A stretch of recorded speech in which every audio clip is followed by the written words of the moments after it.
नमस्कार, नमो नारायण। आज गीता के हम पहुंचे हैं 11वें दिन पर और श्लोक संख्या है 20 और 21।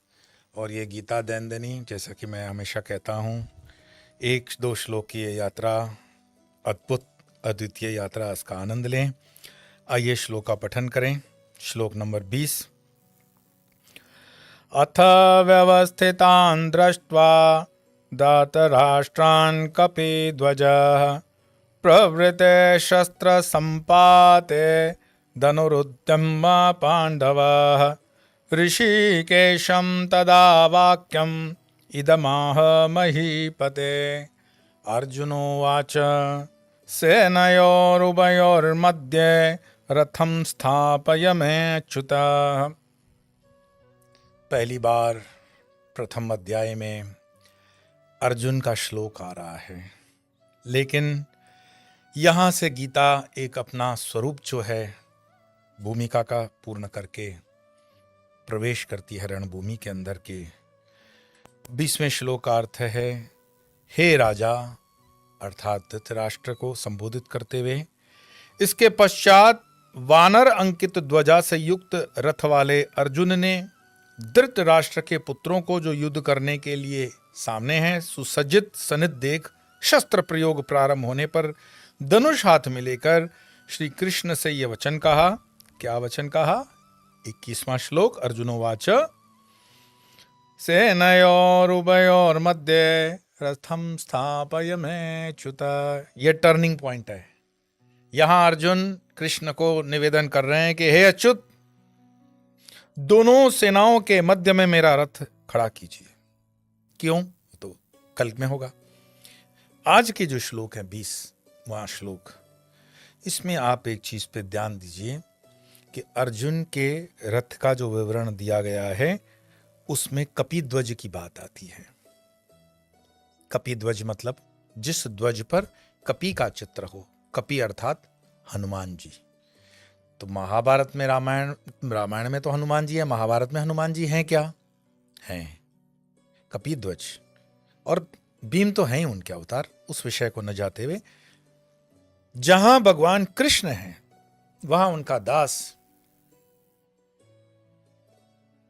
रुद्र अवतार हनुमान जी भी रहेंगे, हर युग में रहेंगे।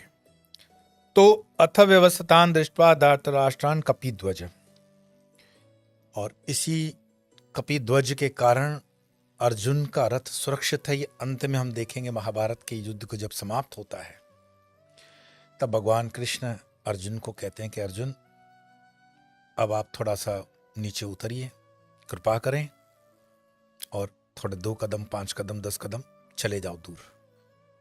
ये प्रोटोकॉल के विरुद्ध है, क्योंकि नॉर्मली होता है ड्राइवर, चूंकि वो रथी है ना, गो इनटू दैट कॉन्टेक्स्ट, वो ड्राइवर आकर के दरवाजा खोलेगा तब तो नीचे उतरेगा मालिक, क्योंकि सीट का अरेंजमेंट देखना। उन्होंने रथी महारथी बनना स्वीकार किया है कृष्ण ने, और वो योद्धा है। लेकिन यहां पर रथी अर्जुन को कह रहे हैं कि आप उतरिए। वो नहीं उतार रहे हैं उनको, आप उतरो और जाओ। क्यों?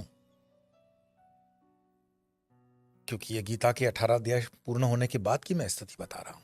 अब तो कृष्ण उनके लिए गुरु हो गए, अब तो कृष्ण उनके लिए परमात्मा स्वरूप हो गए, तो हर आदेश शिरोधार्य करना ही पड़ेगा। लेकिन न भी करोगे तो हमेशा याद रखना, कभी कभी प्रोटोकॉल के विरुद्ध जाकर के भी कोई चीज प्रकृति करती है, तो उसमें उस विराट की इच्छा को पॉजिटिव लो। अर्जुन उनके आदेश को मान करके दूर जाते हैं, फिर कृष्ण रथ के नीचे से उतरते हैं। और जो इतनी देर तक अर्जुन के मन में यह चल रहा है कि मैं बहुत बड़ा महारथी, अतिरथी, वीर, मैंने महाभारत के इस युद्ध को जीत लिया, कौरवों का वध कर दिया, वो उसके बीच में जो सूक्ष्म रूपेण चल रहा है वो कृष्ण सुन रहे हैं। गुरु हमेशा सुन लेता है तुम्हारी बातें, समझ लेता है। अगर गुरु है तो कृष्ण समझ गए कि ये सात्विक ही सही, लेकिन अहंकार तो है कि मैं युद्ध जीता हूं।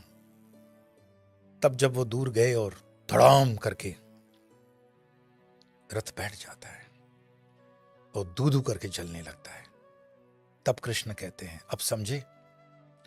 तुम्हारे इस पूरे रथ को कपि ने संभाल रखा था। तो भगवान श्री राम के ये दूत हनुमान जी जिनके साथ हों, स्वरूप मात्र है, तुम्हारे गले में हनुमान जी का लॉकेट भी है, तो याद रखना नेगेटिविटी तुम तक छू नहीं पाएगी। तुमने हनुमान जी का सिंदूर क्या लगा दिया, तुम्हारे बड़े बड़े शत्रु तुम्हारे सामने नजरें झुका देते हैं, लेकिन अपने प्रतीकों, अपने मानचित्रों, अपने धर्म, अपने ऋषियों, अपने सनातन धर्म पर तुम्हें आस्था हो तब तो। जब तक परमात्मा तुम्हें कोई अपना परचम न दिखा दे, अपना कोई वो विराट स्वरूप न दिखा दे, तब तक तो कहां मानते हो।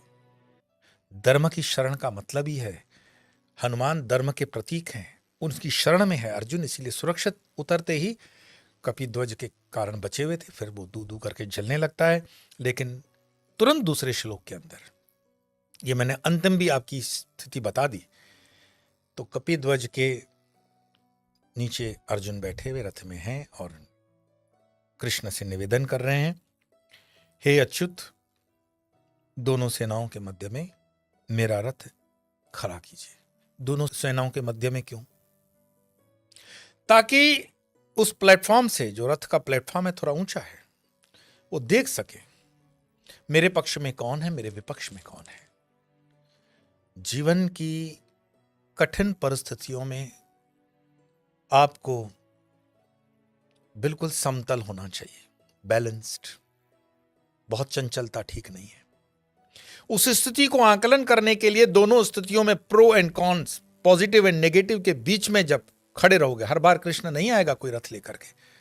कृष्ण आपका विवेक है, कृष्ण आपका वो सुपर इंटेलेक्चुअल है, उसको लाओ और उससे प्रार्थना करो कि मुझे दोनों के बीच में ये बुद्धि प्रदान करके मैं देख सकूं कि who is my maker and who is my breaker.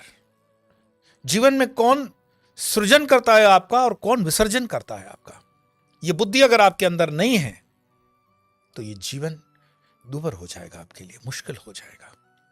और मैं फिर बार बार कहूं, महाभारत की ये गीता, इसको इस स्वरूप में मत लो कि कोई कृष्ण और कोई अर्जुन की दो कैरेक्टर्स की कहानी चल रही है। परमात्मा ने हमारे भीतर उस जिज्ञासु, उस वक्त अर्जुन को दिया और उसी में विवेक नाम के कृष्ण को भी छोड़ दिया। और उस कृष्ण की मदद, उस कृष्ण का मार्गदर्शन, उस कृष्ण की कृपा सतत हमारे साथ है, जैसे सतत कृष्ण अर्जुन के साथ है। लेकिन उस विवेक को जागृत रखने के लिए जो छोटी मोटी जरूरतें होती हैं वो तो आपको करनी पड़ेगी। यज्ञ दान तप न त्याजते, गीता का श्लोक। गीता परम प्रमाण है, गीता से बाहर कुछ भी नहीं है। मैं जितनी गीता पढ़ता हूं, उस पर विवेकपूर्ण जब विचार करता हूं, तो मेरे रोमांच का कोई अंत नहीं होता, मेरे आंखों से अश्रु की धारा रुकती नहीं कि परमात्मा का इतना परम प्रसाद हम उनसे वंचित कैसे हो सकते हैं। कैसे हम अपने बच्चों को गीता का पाठ नहीं करने देते हैं। यो धर्म के ऊपर, इस चैनल के ऊपर गीता 2-2 श्लोक में आपके पास दरवाजे तक आई हुई है। दरवाजा भी छोड़ो, आपके हाथ तक आई है, हाथ भी छोड़ो, आंख तक आई है, लेकिन अभी भी आपको उसका आस्वादन करने के लिए, पान करने के लिए कौन रोक रहा है? और कौन आपको रोक रहा है कि इसको जिज्ञासुओं के पास आगे फॉरवर्ड न करो? कौन रोक रहा है आपके परिचितों तक ये न बांटो? आपको बड़ी हंसी आती है जब सेवक, ब्रह्मचारी ट्रेनों में, बसों में, रस्तों पर गीता को बांटते फिरते हैं। ये क्या काम कर रहा है? इंजीनियर होकर के, डॉक्टर होकर के ये काम कर रहा है।